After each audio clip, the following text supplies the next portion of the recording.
Salve, salve ouvintes e ouvintes do podcast do lado esquerdo do muro, Conexão Israel. Estamos de volta mais uma semana, episódio 110. Eu, Marcos Gorenstein e João Miragaia. Fala aí, João. Fala, Marquinhos, beleza? Tranquilo, na boa, a gente gravando aí nos nossos estúdios móveis, nos carros. O episódio sendo gravado no último finalzinho de sábado, né? Que agora é 8h30 da noite, mais ou menos, aqui em Israel, 8h27. E a gente gravando esse episódio, ou seja, vocês ouvintes vão ouvi-lo fresquinho, saindo do forno. E vamos, então, já passar para o nosso próximo bloco para comentarmos questões da sociedade israelense essa semana. Bom, gente, a gente comentou aí na semana passada a questão das organizações das Atzeret, que chama, né? Que são os eventos em homenagem à lembrança do assassinato, né, do Rabin em 1995. E esse ano, já houve períodos em que teve dificuldade de conseguir orçamento, mas enfim, esse ano não houve o evento principal, que era organizado na Praça Rabin, né, a praça onde ele foi assassinado, e por outro lado houve um evento aí que foi organizado pela extrema-direita, inclusive convocou o evento para a Praça Malachei Israel, que era, no caso, o nome anterior, né, da praça. Ou seja, não rendendo a homenagem, né, ao Rabin. A gente comentou isso essa semana, e o João teve aí uma experiência que ele falou isso, falou que ele iria em um evento pequeno que seria organizado aí por movimentos, pelo Partido Trabalhista, pela Juventude do Partido Trabalhista e outros movimentos sociais. Conta aí pra gente, João, como é que foi aí esse evento em homenagem a lembrança, né, do assassinato do Rabin. Bom, para começar, não teve, né? Eu fui e não teve, né? Não teve evento nenhum.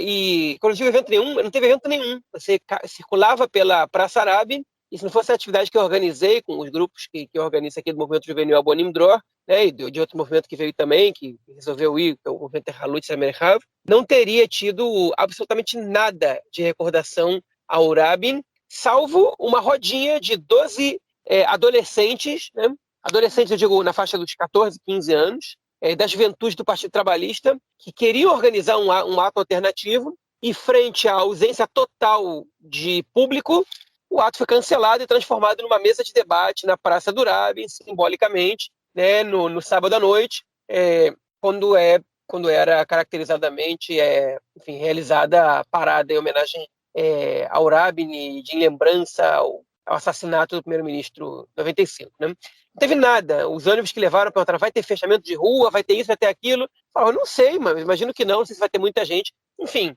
a publicidade foi muito pequena e acho que nem eles acreditavam no que eles estavam fazendo. As juventudes do Partido Trabalhista não se esforçaram tanto em divulgar, ninguém se esforçou muito em comparecer. O Partido Trabalhista fez um evento agora, se não me engano, no meio dessa semana, quarta ou na quinta-feira, mas um evento muito político, que foi uma cerimônia a portas fechadas, né, com alguns convidados, igual teve na Knesset, igual teve no Monte Herzl, mas não teve uma parada popular. Ano passado teve uma parada pequena por causa da corona, né, a gente estava em surto, saindo da segunda onda. Esse ano já tem vacina, não tem nenhum impedimento para que essa parada aconteça, para reunir multidões. Os jogos de futebol estão abertos, por exemplo, shows, etc. Mas não houve orçamento, né, não houve, enfim, condições financeiras, quem bancasse basicamente essa parada, e ela não aconteceu. Isso é um péssimo sinal. Isso é um sinal de que a lembrança do assassinato ela começou a deixar de ser relevante na sociedade israelense, e eu não digo que essa é a minha opinião, eu digo que a própria sociedade parece que decidiu isso, né?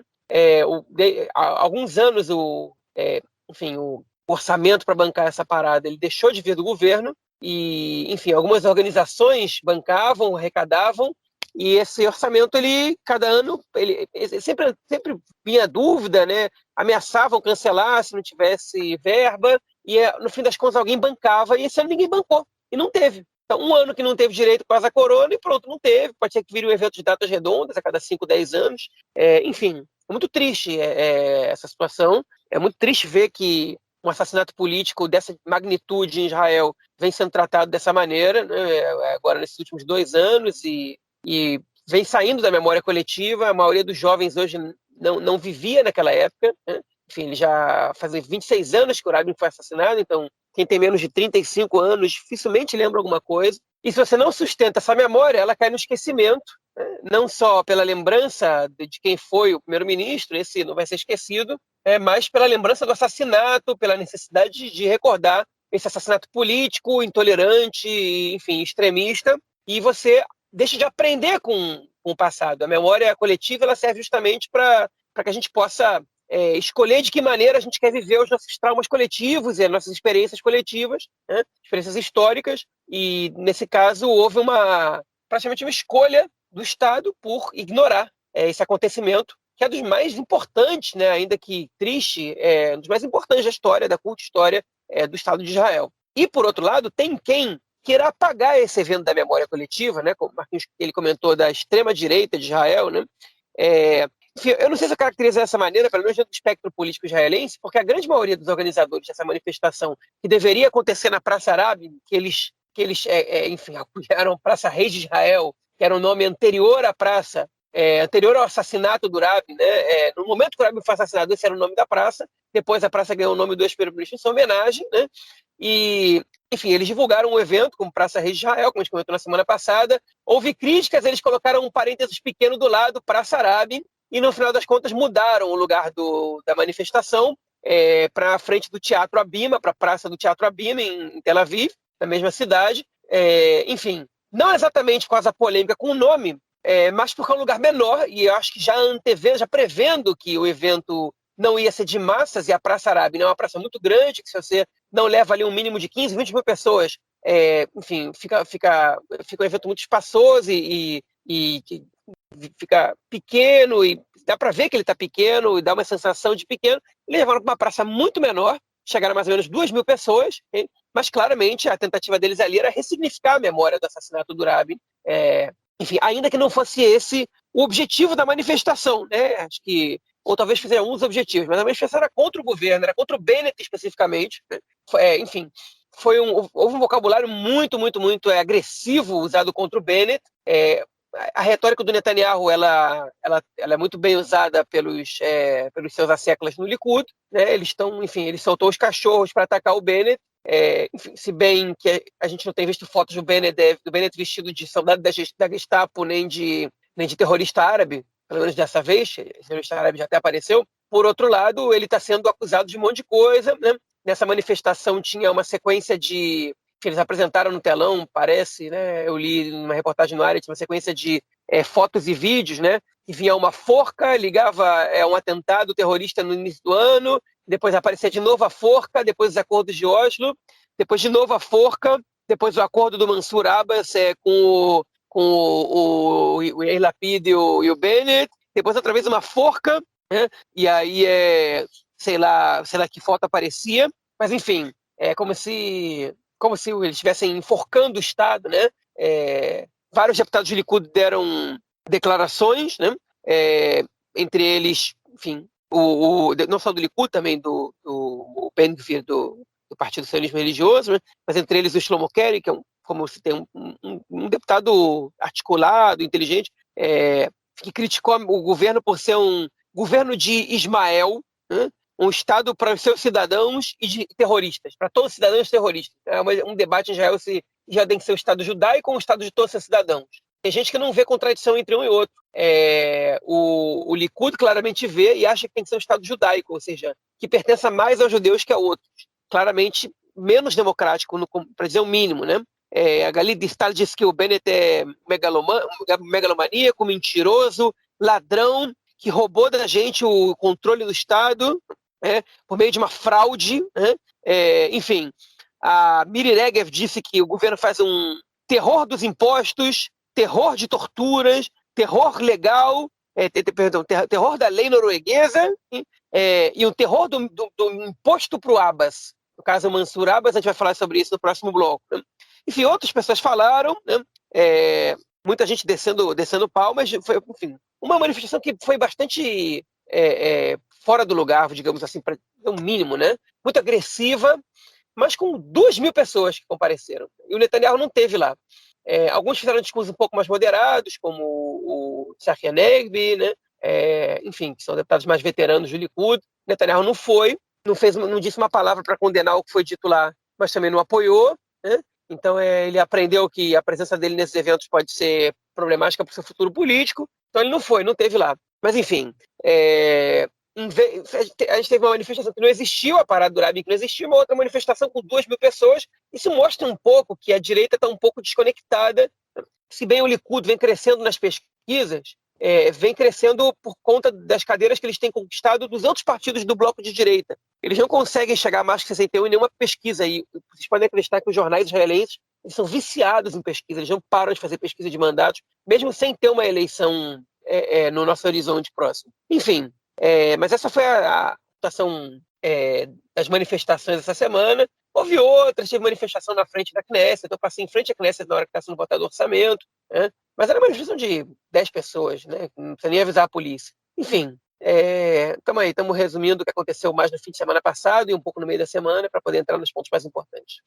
Eu acho que é bem o fato de não ter tido a manifestação, né, em memória por parte do movimento de centro-esquerda, do movimento democrático, enfim, do campo pró-paz, né, também chamado, diz muito sobre a sociedade israelense, da mesma forma que o ter acontecido esse outro evento, como mesmo que ele não tenha sido na Praça Árabe, né, o fato dele acontecer com o objetivo de apagar essa memória, ele também já diz muito sobre a sociedade israelense. E eu ouvi os nomes, né, que você falou dos deputados aí que estiveram presentes e que falaram.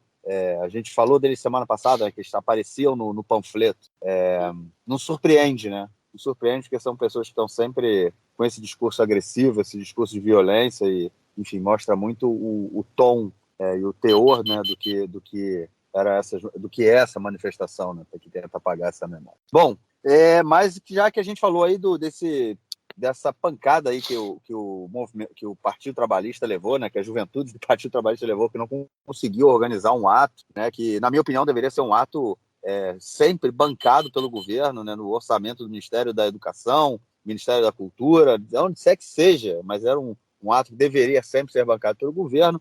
A juventude do Partido Trabalhista não conseguiu organizar, como o João aí falou do ato que não existiu, e um outro deputado do Partido Trabalhista, o partido do Gilad Kariv, que ele é membro, a gente já comentou dele anteriormente, né? Ele é um rabino reformista e ele é colaborador do movimento Nashot Kotel, né, que são as mulheres do Kotel, que lutam por igualdade de gênero, né? Igualdade para que as mulheres possam, e as mulheres reformistas também, possam ter acesso a possam expressar a sua religiosidade livremente, né? Essa semana, esse movimento ele ia entrar na região do Kotel, na região do Muro das Lamentações, com um Sefer Torá, né, com o livro da Torá, e isso já aconteceu algumas outras vezes, sempre é motivo de muita violência com os ultra-ortodoxos. Dessa vez não seria diferente se não tivesse tido aí a intervenção do presidente Herzog, que pediu para o Gilad Kariv não comparecer ao Muro das Lamentações, né, com o Sefer Torá, e ele não compareceu.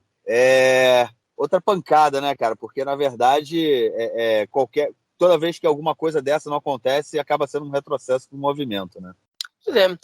A verdade é que, para mim, foi uma derrota do grupo das mulheres do Kotel. Assim, conhecendo o método de atuação do presidente Herzog, eu acho que houve ameaças, né, por parte de deputados ultra-ortodoxos e, enfim, movimentando massas de ultra-ortodoxos para fazer o que eles já fazem, mas de uma maneira muito mais organizada, porque depois que o Gilad Kariv virou deputado, a situação das mulheres do Kotel passou a ter um respaldo maior, porque ele tem imunidade para cometer um crime. Para quem está escutando, é muito importante vocês entenderem isso, né? É proibido, por lei, para as mulheres do Kotel, para as mulheres levarem um livro da Torá para parte das mulheres do Kotel. É um crime, é passivo até de prisão.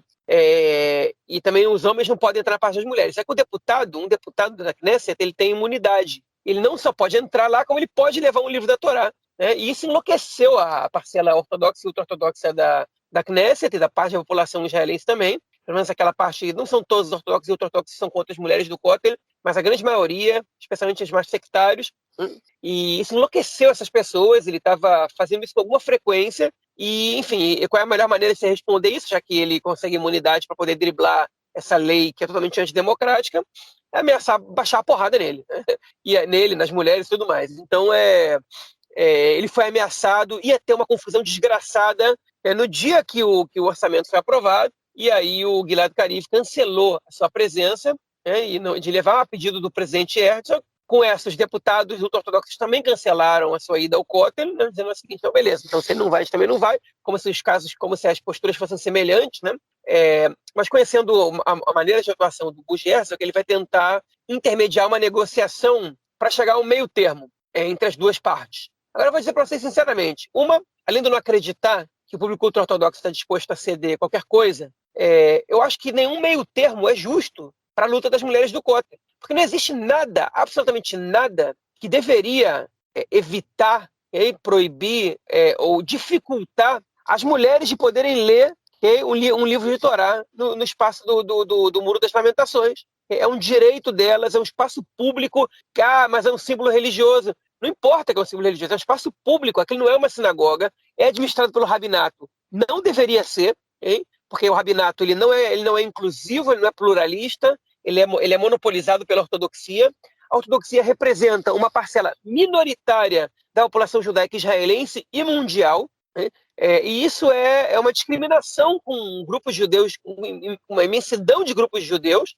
A diferença é que da parte dos homens são reformistas, resolvem levar um livro de Torá e ler, e ninguém vai dizer nada para ele, porque bem ou mal ele está fazendo a mesma coisa que os ortodoxos fazem. A diferença é que os reformistas e os conservadores, eles permitem que as mulheres leiam a Torá, e os ortodoxos não, por uma visão teológica da situação. E, enfim, essa é a briga, porque o rabinato não permite. Ele estabeleceu uma norma para o Kotel que proíbe. Então, qualquer meio termo, vamos então dizer que na outra parte ali da Cidade Velha, na Havata Kotel, que é a parte mais próxima ao sul, ali já pode misturar homem e mulher também. Não, agora, enfim, aquilo não serve, porque a parte do Kotel acessível enfim, a todos e todas naquele momento, a parte que a gente chama do Kotel Amaravi, do Muro Ocidental, que é pública e que todo mundo vai, o ponto turístico, etc. Além dele ser dividido em 20% do espaço para mulheres e 80% para homens, isso, se você excluir ainda os túneis do Kotel, o Minarota Kotel, que ainda ampliam mais ainda a parte dos homens, e as pessoas podem rezar ali, é 20-80 mais ou menos a proporção, e as mulheres não podem usar apetrechos religiosos como talit, como tefilim, e não podem levar um Sefer Torah, enfim, pena de prisão, inclusive, se for reincidente, se não me engano. Marcelo Treisman tem um texto legal sobre isso no Conexão Israel, chamado A Criminosa, né? Ele fala sobre a Anat Hoffman, que é a líder do movimento Mulheres do Kotel, que foi enquadrada numa lei aí, enfim.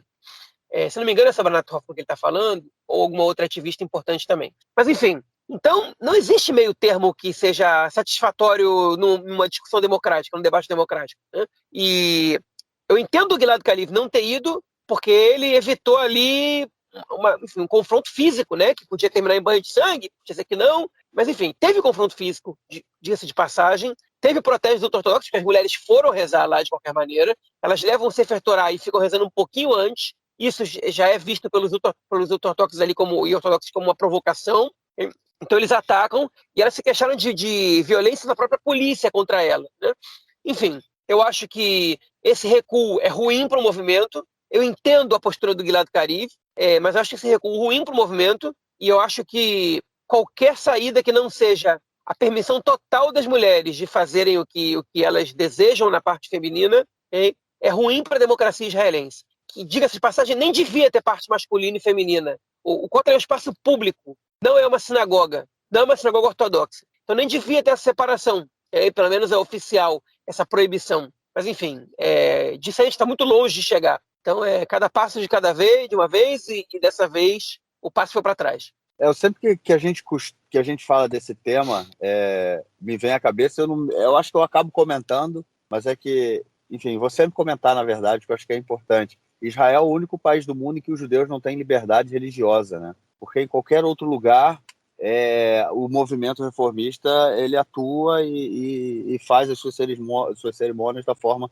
que ele acha que deve fazer. E aqui, no caso, no local, né, que seria aí o principal local, né, para os religiosos, para quem acredita, o Muro das Lamentações está mais perto, ali onde sobrou do templo, né? a parte externa ainda do templo, né, nem a parte mais, né, central. Mas, enfim, as mulheres não têm a liberdade que elas têm em qualquer outro lugar do mundo. Mas, enfim, vamos que vamos e espero que, apesar desse contratempo aí, que eles possam continuar lutando pelos seus direitos. Vamos, então, para o nosso próximo bloco para a gente falar das questões econômicas e políticas aqui em Israel essa semana. Bom, gente, é isso aí. Desde 2018, né, foi a última vez que um orçamento tinha sido aprovado para o país e agora foi aprovado novamente. Esse governo conseguiu aprovar o orçamento. A gente já comentou disso em alguns episódios, que a discussão, obviamente, já começou lá atrás. E na semana passada, tinha sido apresentado aí para a primeira votação no parlamento, e agora, essa semana, foi votado tudo que tinha que ser votado. Depois de longas noites, deputados dormindo no parlamento, perdendo voto, votando errado, enfim, terminou a votação de todos os artigos, e, enfim, tudo que acompanha aí o orçamento.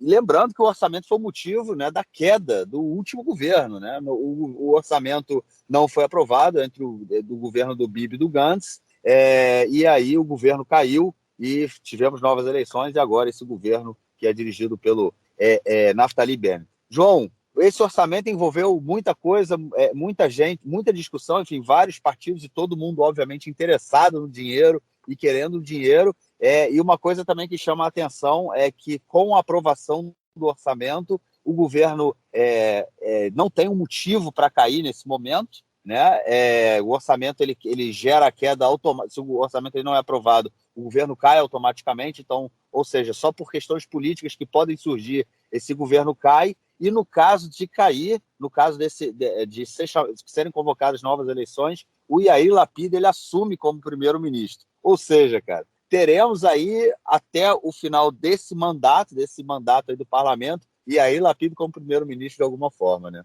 Pois é, Yair Lapid será primeiro-ministro de Israel, nem que seja por um mandato tampão de 4 meses, caso o governo caia antes dele assumir o lugar dele na rotação, como já foi, por exemplo, o Yigal Allon, quando o Moshe, quando o Levi Eshkol faleceu em 68, ele assumiu também no mandato tampão, até que foram realizadas as eleições, e aí a Golda Meir foi nomeada primeira-ministra. Esse é um fato, porque a única janela que existia para o Yair Lapid não ser primeiro-ministro, em caso do governo cair antes dele assumir o seu lugar na rotação, era caso o orçamento agora não fosse aprovado.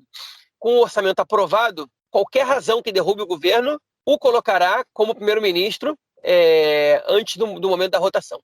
Agora, Marquinhos, eu vou pedir licença para fazer um comentário anterior ao orçamento, que é relevante para falar sobre o orçamento também, sobre as crises, que foi uma reportagem feita, na verdade, uma reportagem divulgada na sexta-feira passada, depois que a gente tinha gravado a última edição, pela jornalista Ayala Hasson, do canal 13, okay? Que ela mostra como um membro do alto escalão do RAM, é o número 14 do partido, né? Tem uma chance de entrar na Knesset como deputado, mas era uma pessoa influente internamente no partido. Ele tinha relações plenas com uma organização chamada Amutat 48, que é como se fosse Fundação 48, né? Organização 48, que é uma organização de ONG árabe, né? Para serviços para pessoas necessitadas e tal, e que tem uma atuação em Gaza.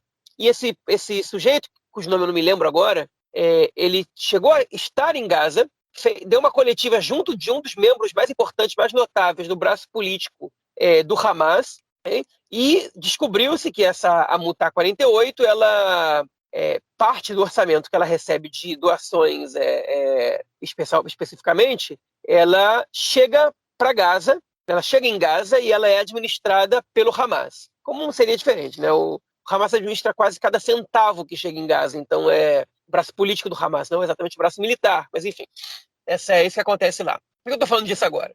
Enfim, esse sujeito é o mesmo que saiu atrás, quem procurar agora a foto, Lapid, Bennett e Abbas, né, Mansur Abbas, vai ver que no momento que eles acertaram ali no Kfar Maccabiah, que o Rami ia participar da coalizão, esse sujeito ele tá atrás, parado atrás ali se não me engano, entre o Bennett e o Abbas, ali atrás, né?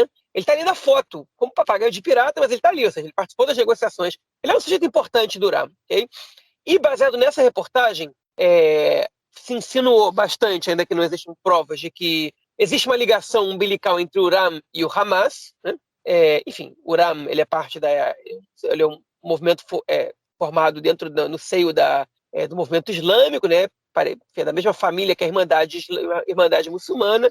O Hamas também surgiu nesse meio, e essa relação, né, política entre os movimentos, ela não é surpreendente. Mas o Iran, aqui em Israel, né, assumiu uma postura pacificadora, né, de renúncia ao terrorismo, renúncia, não daria para dizer renúncia, porque o Iran nunca foi exatamente um movimento terrorista, mas de crítica ao terrorismo, de crítica à violência e a favor do caminho político para atingir seus fins, né?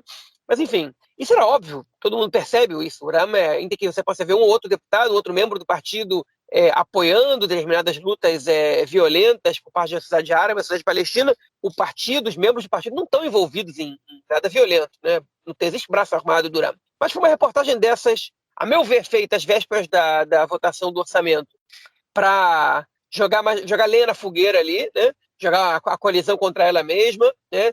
Dar armas para a oposição.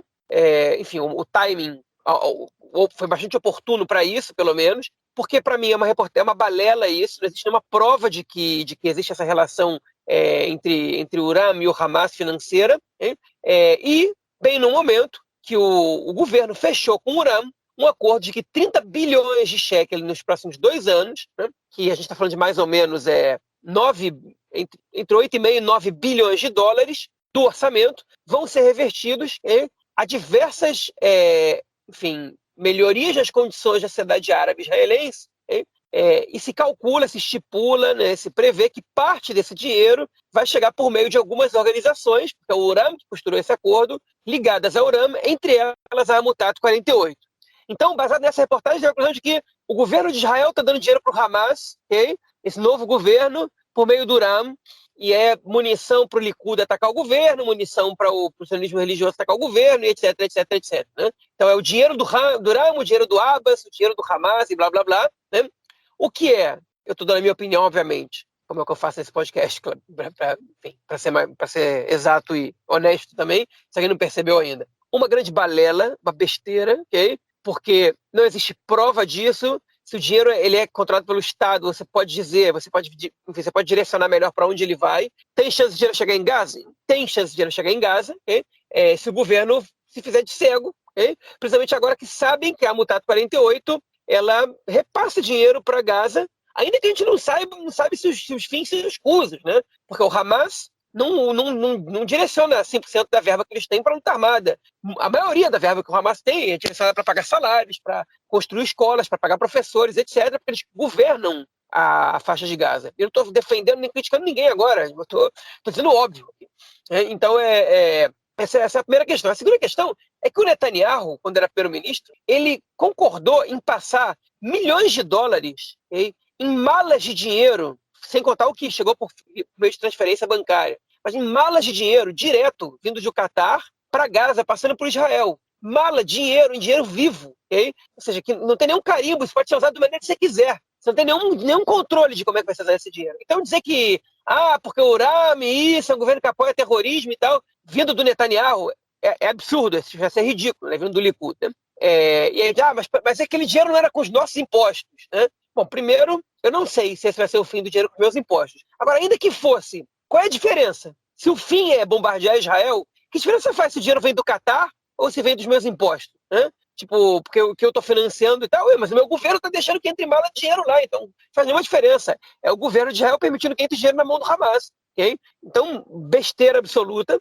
O governo fez pouco caso disso, mas isso serviu bastante para movimentar as redes sociais. Foi peça de retórica da manifestação do Likud essa semana e tal. Enfim, e tentou jogar os deputados da direita, né, contra o Uram e dificultar o orçamento. Okay? Dificultar que o orçamento fosse aprovado.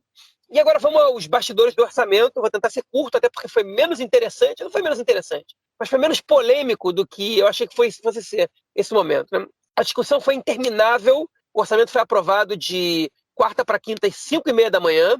Os deputados dormiram. O orçamento de 2021, né? Você não está ouvindo errado, não, ouvinte. O orçamento de 2021 foi aprovado em novembro de 2021. Okay? Se ele não fosse aprovado, o governo cairia. E depois eles acordaram às 10 da manhã, voltaram a debater, dormiram muito pouco, vários dormiram no meio da sessão, votaram errado. Inclusive o Netanyahu e o Aryeh Deri votaram 6 emendas, eles votaram junto com o governo. Depois a Emily Moatti, do Partido Trabalhista, votou junto com a oposição. Enfim, o sono deixou as pessoas enfim, alteradas, obviamente. Teve deputado fazendo flexão na Knesset para ficar acordado. O Netanyahu ficou andando de um lado para o outro para não dormir. Tem vídeo dele andando de um lado para o outro.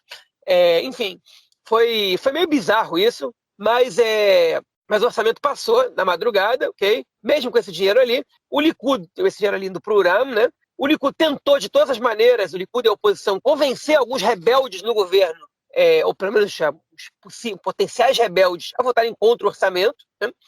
Mas o governo foi muito coeso e ele votou totalmente, ele inteiro, os 61 deputados da coalizão votaram a favor do orçamento de 2021. O orçamento passou por 61 a 59, né? E aí vou contar uns bastidores para vocês, saiu na coluna do Yossi Werther no Haaretz. O Lieberman e o Yair Lapid tiveram uma discussão séria numa reunião de gabinete para debater como é que o orçamento ia ser votado. Porque Israel está apresentando um orçamento bienal, 2021-2022. O orçamento de 2022 não passa agora, ele tem até março para ser votado. O orçamento de 2021, ele tem que passar agora. E existe também, como a gente já comentou aqui em algumas edições passadas, o Hok Esderim, que é uma lei que não tem, enfim, absolutamente propósito nenhum. É um saco de gatos de um monte de lei, que ali dentro desse Hok Esderim, como ela é votada junto do orçamento, e ela é uma lei que, caso ela não seja aprovada, ela pode derrubar o governo também, se ela é votada junto com o orçamento, o governo mete todos os pacotes de reforma e outras leis importantes, que eles sabem que vai ter problema interno ali, e dizem o seguinte, que como condição para o governo ficar, tem que votar no Hok Esderim. Então tem ali algumas leis polêmicas, como a reforma no sistema de Kashrut, que são as leis alimentares judaicas, que a gente já está no monopólio do rabinato também. Está no Hok Esderim, também a reforma na agricultura, está no Hok Esderim o imposto sobre automóveis que entram na região de Tel Aviv, né? Está no Hok Esderim a lei do metrô, que eles conseguiram colocar de última hora, e entrou também no Hok Esderim uma outra coisa. No fim das contas, outras coisas saíram, okay? E teve uma discussão, porque o Lapid ele queria que a ordem fosse a seguinte: primeiro a gente vota o orçamento de 2021 e 2022 juntos, okay? E depois a gente vota o Hok Esderim, porque a gente pode votar o Hok Esderim sem meter a cláusula de voto de desconfiança, e aí, pelo menos se o orçamento passar, a gente fica mais tranquilo, e o Hok Esderim a gente deixa para depois. E o Lieber falou assim, não, ao contrário, a gente vai primeiro votar o Hok Esderim, porque a gente vai dizer, quem votar contra o Hok Esderim, a gente nem levanta a votação do orçamento, okay? Para comprometer todos os deputados a votarem no Hok Esderim. Eles tiveram uma discussão acalorada ali, e a conclusão foi um meio termo. Primeiro se vota o orçamento de 2021, depois se vota o Hok Esderim, e depois se vota o orçamento de 2022. Okay? Foi votado às 3 da manhã, de quinta para sexta. E aprovado, obviamente, o orçamento de 2022. Então, foi essa a decisão. Okay? Dá para dizer que, de alguma maneira, o Lieberman ganhou a queda de braço, porque ele queria votar o Hok Esderim no meio dos orçamentos, enfim, antes do orçamento todo ser aprovado. E ele ganhou, porque ele, enfim, se o Hok Esderim passa o orçamento de 2022, ele consegue passar com muito mais facilidade, porque os pontos mais polêmicos do orçamento estão no Hok Esderim, né? Enfim, e aí ele ganhou, e depois de uma reunião depois, o Lapid entregou pro Lieberman uma plaquinha escrito Big Boss, né, o grande chefe em inglês, dizendo que fez uma homenagem ao Lieberman, que conduziu de maneira espetacular toda a votação do orçamento. E a verdade é que o Lieberman é o grande nome aí político de Israel, desse governo até agora. Ele se mostrou seguro o tempo inteiro de que o orçamento seria aprovado, e o Hok Esderim também. Ele fez um orçamento com um governo muito reduzido, com só 61 membros, um orçamento bastante desafiador, né? Com algumas reformas que nos últimos 10 anos o Netanyahu não ousou fazer, com governos muito mais concretos que o atual. Ele não fez, eu não estou dizendo que essas reformas foram boas, eu particularmente não gosto do orçamento, ele tem um ou outro ponto positivo, mas não é um orçamento que me faz ficar satisfeito enfim, com os seus termos. Me faz ficar satisfeito o fato de ter um orçamento, porque a gente está há alguns anos sem orçamento, tem 3 anos e meio que já o orçamento foi aprovado, por interesse pessoal do Netanyahu, a gente não teve orçamento aprovado até então, mas enfim. Mas ele conseguiu, e politicamente isso é uma grande vitória. Okay? O Lieberman, é importante dizer, ele já assumiu os principais ministérios do país, faltava o Ministério das Finanças, ele foi ministro da Defesa, ele foi ministro do Exterior, e agora ele está sendo ministro das Finanças, são os 3 principais ministérios do país, só falta para ele ser primeiro-ministro, praticamente, e ele está tendo um papel de destaque, ainda que ele não tenha um ministério tão grande, isso está enlouquecendo os ultra-ortodoxos também, porque o Lieberman ele atualmente é o maior inimigo da população ultra-ortodoxa, é um inimigo político, né, em Israel, e ele só com 7 cadeiras está conseguindo fazer muito mais do que os partidos ortodoxos fizeram e fazem, né? Pelo menos em relação ao Ministério das Finanças. Enfim, a dinâmica política em Israel hoje mudou, né? 7 cadeiras é um partido grande atualmente nesse espectro político da Knesset atual. Mas, enfim, ele foi o grande vencedor. O Lapid também foi um vencedor importante, o Bennett também foi um vencedor importante, mas o Lieberman ele foi o grande vencedor dessa batalha, dessa primeira batalha. E é isso, o governo não está para cair mais, né? Não numa votação na Knesset. O governo não pode cair para uma votação na Knesset, exceto pelo voto de desconfiança, obviamente, mas o voto de desconfiança é puro e simples. O governo tem que cair ou não? Se a maioria vota não, o governo fica. Basta você levar a maioria, não tem polêmica no voto de desconfiança. É só para o governo só tem que ter maioria às segundas-feiras, que é o primeiro dia que tradicionalmente a oposição levanta essa votação. Então o governo mostrou que consegue trabalhar com coesão, a oposição não conseguiu se mostrar forte o suficiente para conseguir rebeldes e barrar o orçamento. É verdade que não era uma tarefa fácil, hein? Mas se dá para a gente dizer que, enfim, tem muita gente dizendo que a oposição está fazendo o trabalho dela muito bem, está dificultando o governo e blá, blá, blá. Enfim, eu não acho exatamente que esse é o papel da oposição. O papel da oposição não é só derrubar o governo, o papel da oposição é também fazer um papel programático, propor, conseguir aprovar pautas que para eles são importantes, e a oposição já não está fazendo isso, e a oposição dia a dia, principalmente o Netanyahu, que fez um discurso muito forte, mas que não convenceu mais do que os que já estão convertidos, né, pregando para convertidos.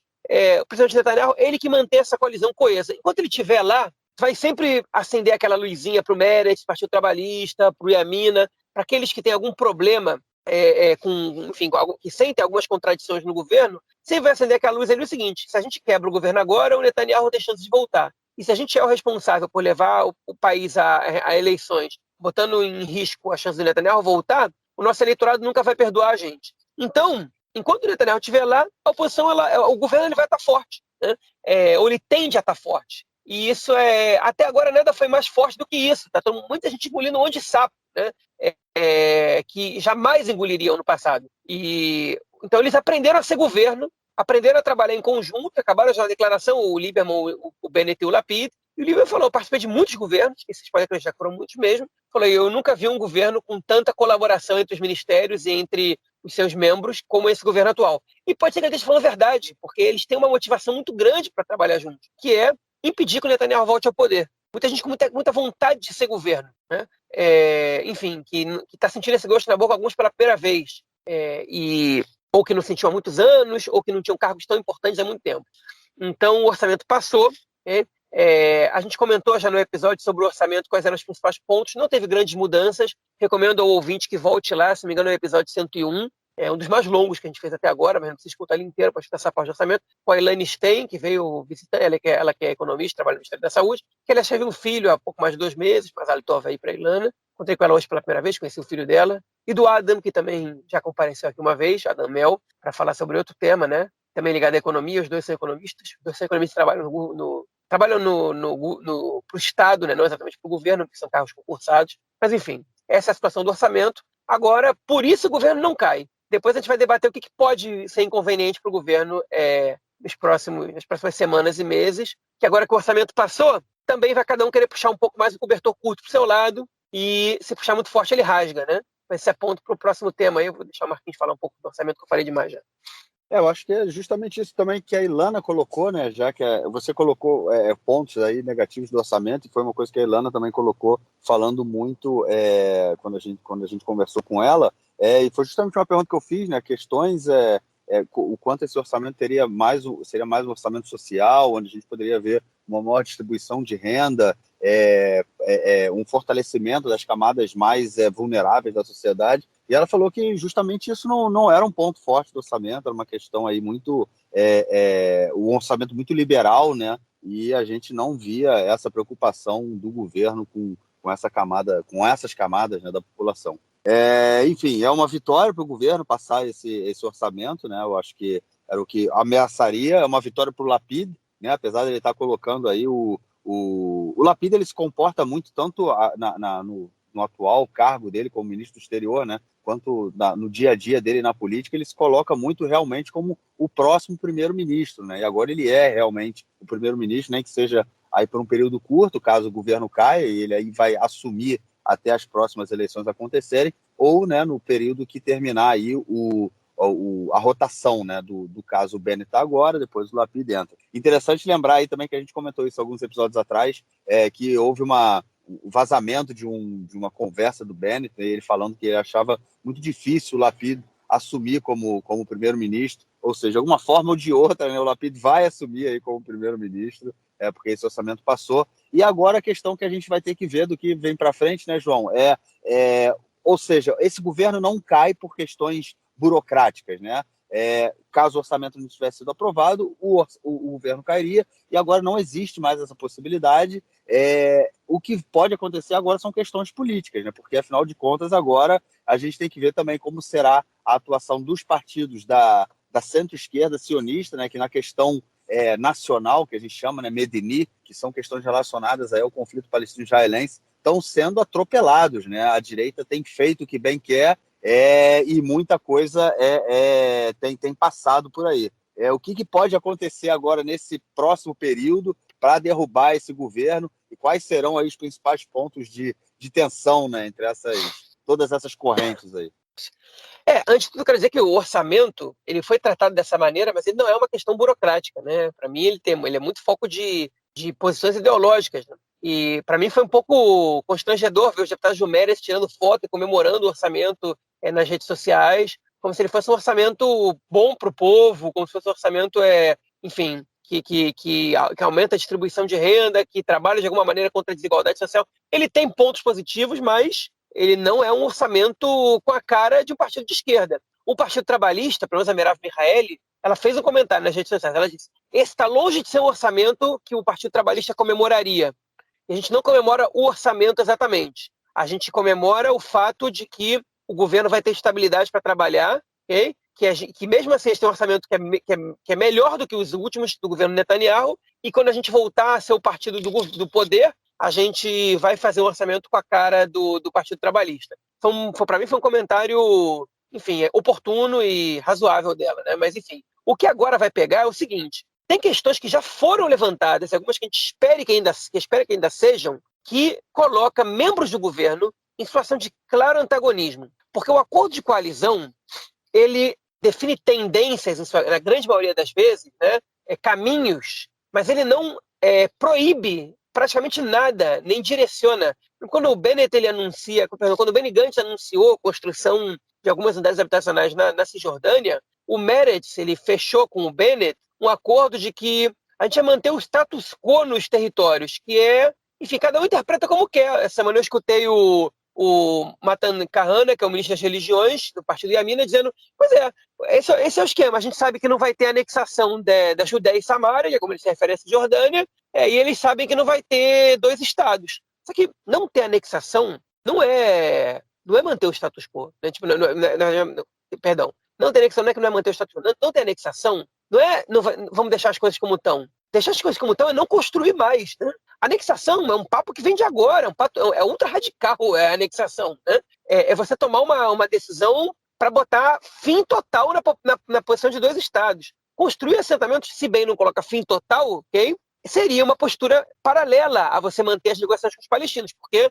para ter anexação você precisa só de uma canetada. Para ter paz com os palestinos e um acordo, você precisa de um longo processo e complexo de negociações, né? Então, enfim, é uma interpretação bem rasteira do Matan Kahana, bem, no meu ver, desonesta, né? Fora da realidade. Okay? E dá para ver como o Meretz foi, enfim, passar a perna no Meretz e no Partido Trabalhista nessa negociação, porque está liberado construir, né? Mas estão construindo menos que o Netanyahu construía. Mas estão construindo, tipo, enfim, soa bizarro um governo com participação do Meretz está construindo, né, no seu primeiro ano já dos territórios. E o Meretz não deixa o governo. Grita, protesta e não acontece nada, né? Mas quais são os pontos que podem colocar esse governo de alguma maneira em contradição agora? Porque o orçamento passou e o que todo mundo vai querer fazer agora é mostrar para o seu eleitorado que, enfim, que eu estou fazendo coisas boas para vocês, né? Eu estou agradando o meu eleitorado. Só que a maneira como o Meretz agrada o seu eleitorado é a maneira como o Yamina enfurece o seu eleitorado, muitas vezes,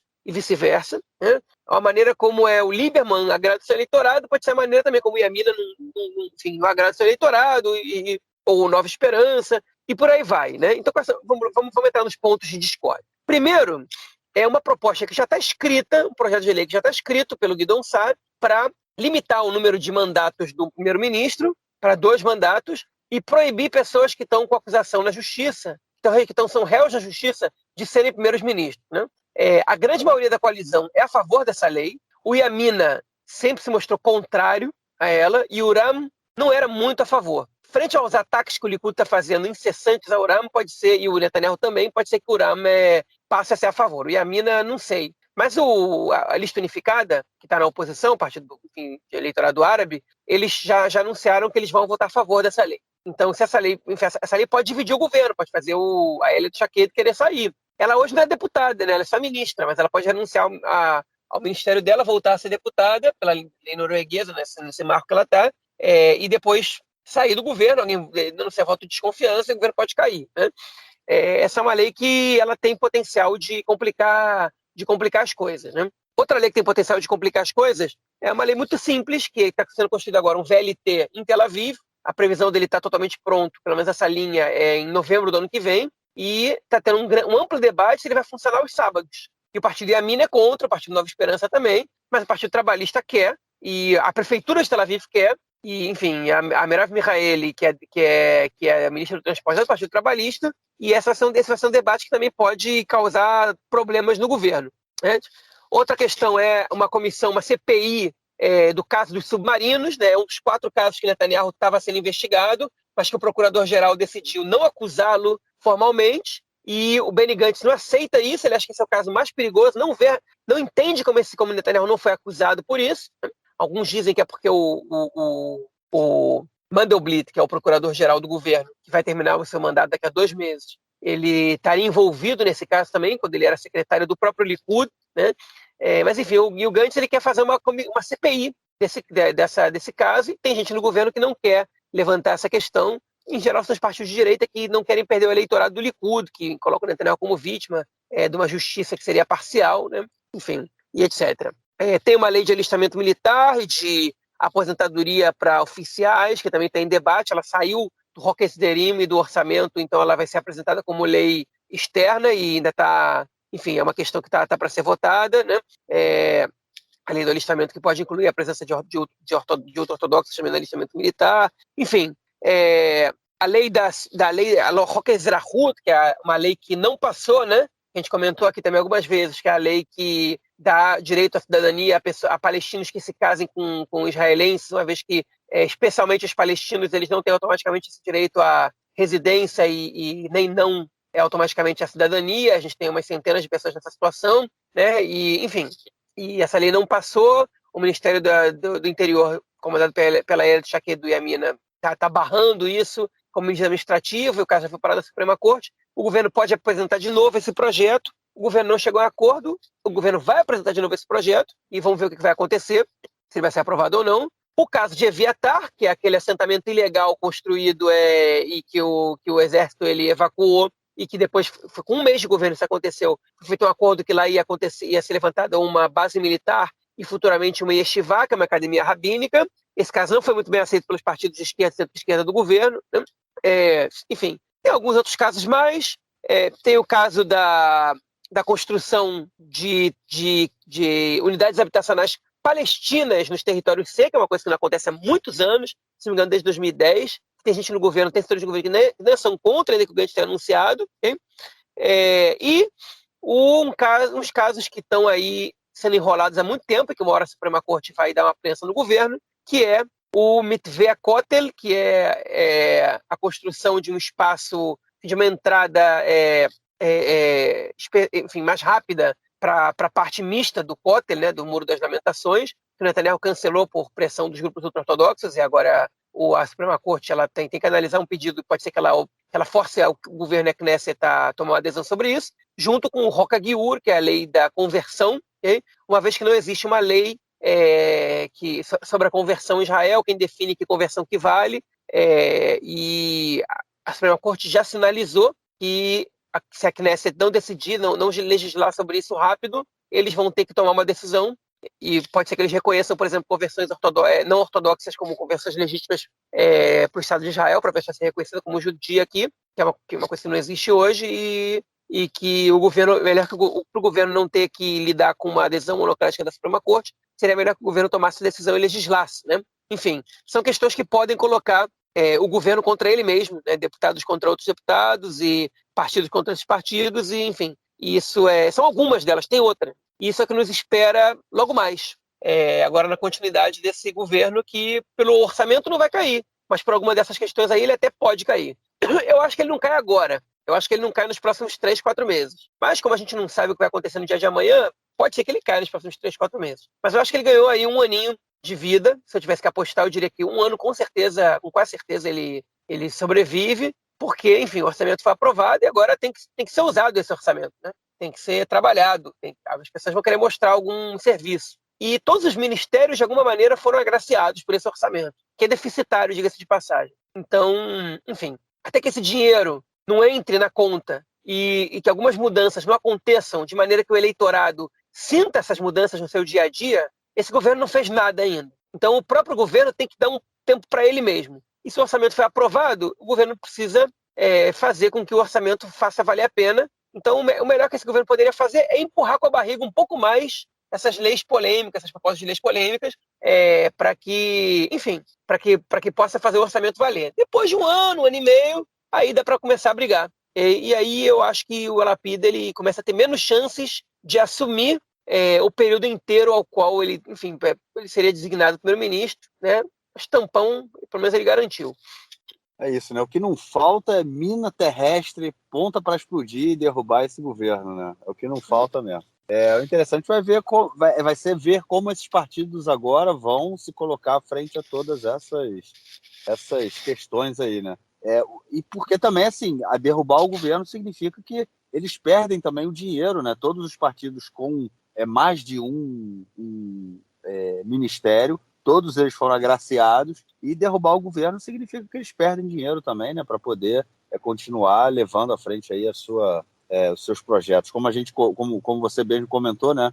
No episódio passado, se eu não me engano, pelo menos os partidos da centro-esquerda sionista, a presença deles dentro do governo tem se dado simplesmente pela atuação deles dentro dos ministérios, né? A gente não sente nenhuma influência desses partidos na política geral do governo, e sente sim na atuação deles dentro de cada ministério, ou seja, a Merav Michaeli no Ministério dos Transportes, a Tamar Zamber no Ministério do Meio Ambiente, fugiu o nome dele agora, Nissan Horowitz no Ministério da Saúde, e por aí vai. Bom, vamos ver o que vem pela frente, sem sombra de dúvida, vão ser anos aí recheados, né, de emoção. Bom, e diga-se de então passagem, importante também, os cargos, né? Porque, enfim, claro.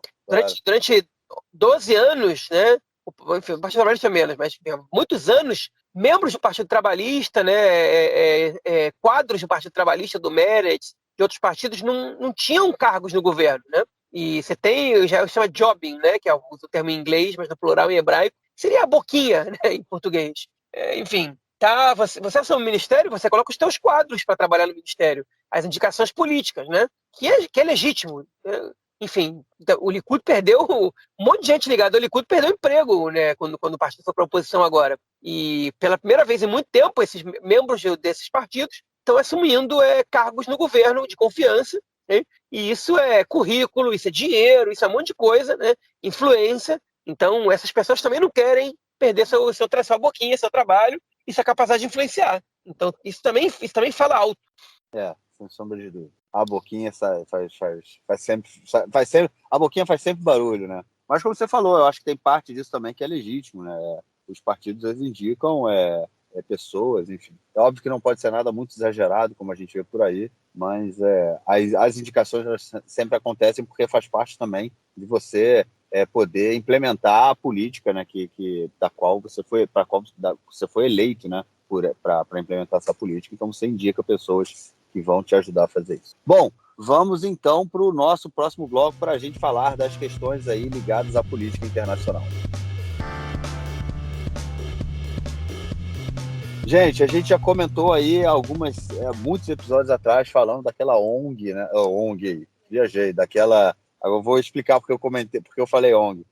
Daquela empresa chamada NSO, né? NSO, e aí por isso que eu comentei que eu fiz a confusão aí com ONG, porque ONG em inglês é NGO, né? E aí eu fiz a confusão, mas tudo bem. A empresa NSO é responsável pelo software Pegasus, que nada mais é que um espião, né? Você simplesmente pega o telefone de alguém, coloca lá no software e você invade o telefone da pessoa. Simples assim, um software que tinha sido vendido para vários governos mundo afora e particulares, foi utilizado e inclusive para investigar, para espionar aí o presidente Macron, né? Gerou aí o mal-estar, enfim, várias pessoas sendo investigadas, sendo espionadas, né, com a utilização desse software, né? Inclusive um jornalista saudita que foi morto dentro da embaixada saudita na Turquia. Ele foi morto, esquartejado, e chegaram a ele a partir desse software, né?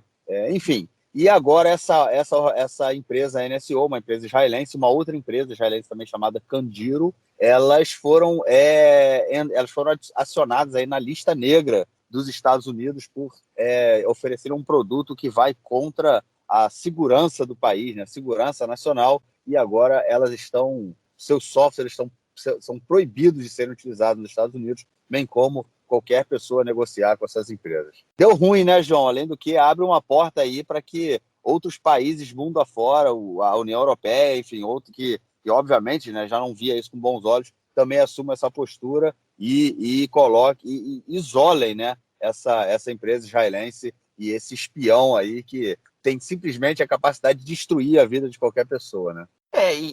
Também, acima de tudo, isso é um recado para Israel, né? Enfim, porque eles sabem que o Ministério da Defesa israelense tem que autorizar a venda desse software para determinados países e não autorizar para outros. O recado é o seguinte: vocês estão fazendo merda. Vocês estão vendendo esse software para ditaduras, para países que comprometem direitos humanos, e a gente não quer isso. A gente não vai apoiar esse tipo de coisa. Então listou a NSO como, enfim, como uma empresa inimiga, né, do Estado, que está contra os interesses do Estado, e um claro recado ao governo israelense: para de vender esse negócio. E o Benny Gantz, ele vai ter que fazer uma revisão aí sobre a NSO. Os trabalhadores da NSO se ferraram também, né, enfim, porque ter NSO no currículo passa a não ser coisa boa, e ainda que os salários, pelo que a gente escutou falar, eram astronômicos nessa empresa, papo de 80 mil, 90 mil shekel, que na faixa dos 20, 25 mil dólares, né, para os trabalhadores programadores e tal.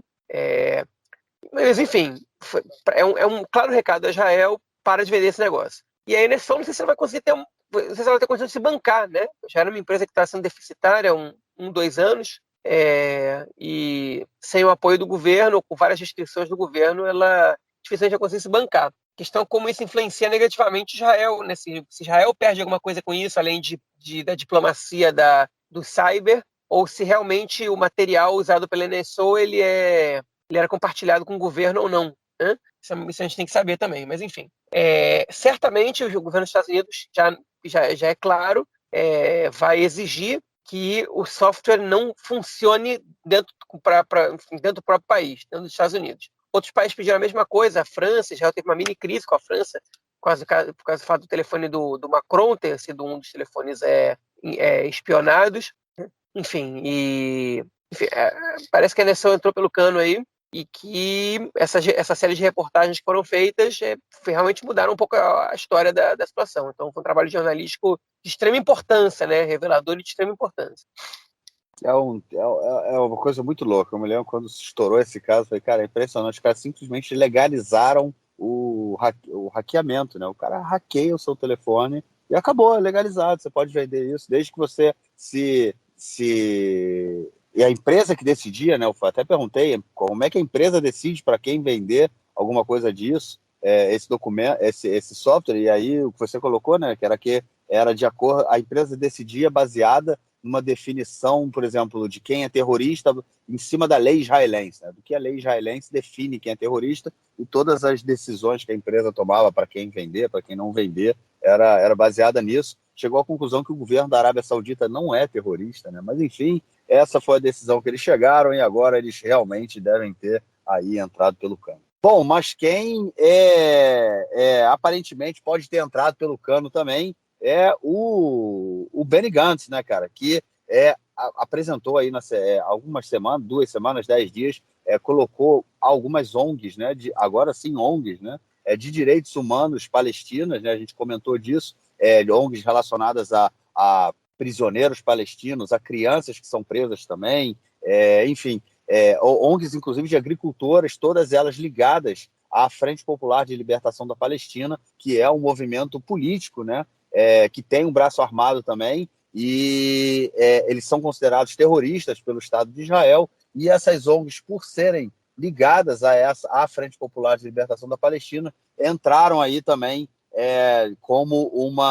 foram classificadas também como organizações terroristas pelo Ministério da Defesa, que tem, né, essa função, não essa função, mas tem esse poder, né? E houve muita gente reclamando aqui dentro de Israel, todas as ONGs de direitos humanos que são ligadas ao conflito palestino-israelense reclamaram, né? Falaram que isso era perseguição política, inclusive porque também parte dessas ONGs palestinas, elas são críticas ao governo palestino, ou seja, no momento em que elas são taxadas aí como terroristas, elas perdem o financiamento, elas são obrigadas a fechar, e aí isso favorece o governo palestino também, do qual o governo israelense vem tentando dar aquela maciada, né, nas relações, e agora isso parece ter ido por água abaixo, né, cara? Parece que as provas que ele dizia ter para colocar essas ONGs aí como ONGs movimentos terroristas, né? Parece que não são tão reais aí como ele achava, né? Como ele dizia, né?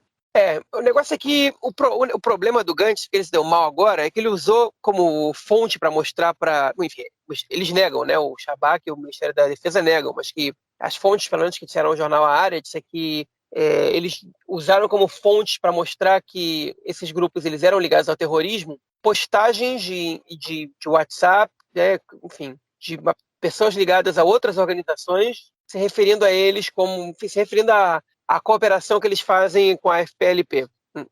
E isso não serviu muito para convencer os países da União Europeia de que essa era uma questão relevante, de que isso se provava alguma coisa, e colocou o Benny Gantz, enfim, o Ministério da Defesa de Israel em si, numa situação um pouquinho complicada frente a essa decisão que foi tomada, né? Enfim, essa história não acabou ainda não, ainda vai ter próximos capítulos, mas é um argumento muito frágil. O Ministério da Defesa alega que eles mostraram isso e muitas outras coisas, mas que essas outras coisas não podem vir a público. Eles negam que esse seja o principal argumento deles. Enfim, agora quem está falando a verdade a gente não sabe. Pois é, quem está falando a verdade a gente não sabe. Mas também o que eu vi aí nessa semana foi que várias ONGs, como eu falei, né, várias ONGs israelenses protestaram, inclusive uma delas chamada Combatentes pela Paz, que é uma ONG binacional, são formadas por ex-combatentes israelenses e palestinos, que hoje em dia trabalham com diálogo, né? É uma organização que tem várias atividades, inclusive eles são responsáveis, junto com o Fórum de Parentes Enlutados, né? Que também é uma organização binacional. Essas duas organizações, elas são como se fossem irmãs, assim, elas trabalham juntos o tempo todo. Se eu não me engano, o Combatente pela Paz, ela sai também de parte de pessoas que faziam parte desse ciclo de famílias enlutadas. Enfim, e o Combatente pela Paz falou que eles iam continuar o contato com as organizações palestinas, mesmo que isso fosse ilegal, porque eles acreditam que isso é uma perseguição política, e foi nessa mesma linha também que a ONG B'Tselem lançou um comunicado depois dessa questão toda. Então é interessante ver também, né, que as organizações civis, né, israelenses e palestinas estão aí se opondo a essa política do Ministério da Defesa de taxar essas organizações como organizações terroristas. Dá uma ponta de esperança aí de que é possível mudar, né? Isso é sempre importante. Bom, vamos então para o nosso próximo bloco para a gente ouvir o comentário do camarada Nelsinho Burd. Manda aí, Nelsinho, o que rolou no esporte essa semana?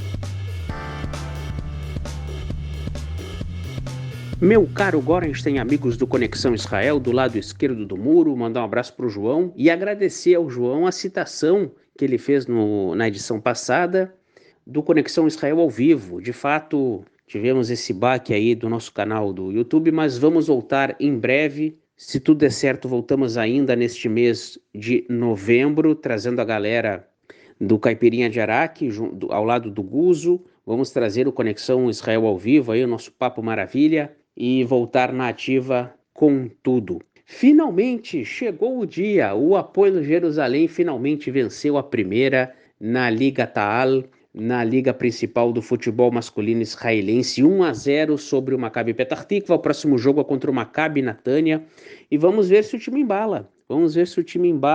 Né? Mandar um abraço para o Kiki, que é um grande torcedor, nosso Gorenstein também, e demais torcedores do Hapoel Jerusalém, que teve finalmente a primeira vitória, foi a 6 pontos e quem sabe devagarinho vai subindo, ainda tem muito tempo para fazer uma boa caminhada e quem sabe buscar algo melhor nessa competição. Um abraço a todos. Valeu, mestre, brigadão e obviamente te esperamos na semana que vem. João, algo mais a declarar ou ficamos por aqui nessa noite de sábado aqui em Israel, cara?